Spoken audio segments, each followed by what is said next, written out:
Friend வணக்கம். தினந்தந்தியோட headline news. ரூ 354 கோடி நிதி ஒதுக்கீடு, ட்ரோன் குழு உருவாக்கம். ஓகேவா? பெண் பாதுகாப்புக்கு சட்டம் ஒழுங்கு மட்டும் போதாது, தனி மனித ஒழுக்கம் வேண்டும். இது கரெக்ட். ஓகேவா? Correct statement.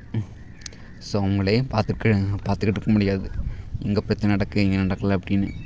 ஸோ தனி மனித ஒழுக்கமும் கண்டிப்பாக இருக்கணும். ஓகேவா? சிங்கப்பெண் படை தொடங்கி வைத்து முதலமைச்சர் விஜய் பேச்சு. நேற்று நடந்துச்சு. இது எங்கே?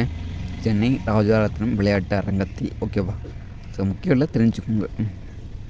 தேவக்க அரசை ஆதரித்து வாக்களித்த 21 அதிமுக எம்எல்ஏக்கள் தகுதி நீக்கம் இல்லை அப்படின்னு நம்ம சபாநாயகர் ஜேசிடி பிரபாகர் சொல்லியிருக்காரு.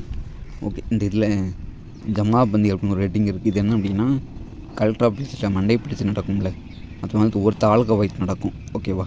ஸோ அது மாதிரி திருச்செந்தூரில் நடந்தது போல இருக்குது. நம்ம திருநெல்வேலி டிஸ்ட்ரிக்ட் நடக்கும்போது சொல்கிறாங்க கண்டிப்பாக. ஓகேவா? தென் வேறு நியூஸ் இருக்கா? பொதுப்பொருளாதாரம் நடத்தி வேரோடு பிடுங்கி எறிய வேண்டும், முதலமைச்சர் ஆவேசம். ஓகேவா? பாருங்கள், அவர் இந்த சிங்கப்பெண் காரையும் ஓட்டி கொடுத்துருக்காரு. இந்த சிங்கம் ரோந்து வாகனத்தை ஓட்டி முதலமைச்சர் பெண்களை தொந்தரவு செய்தாலும் கடுமையான தண்டனை, முதலமைச்சர் எச்சரிக்கை. ஓகேவா? ஸோ தமிழகம் முழுவதும் 70 சிங்கப்பெண் போலீஸ் படைகள் இன்று முதல் செயல்படும். ஸோ தரமாக இருக்க போகுது இனிமே. Okay friend, thank you.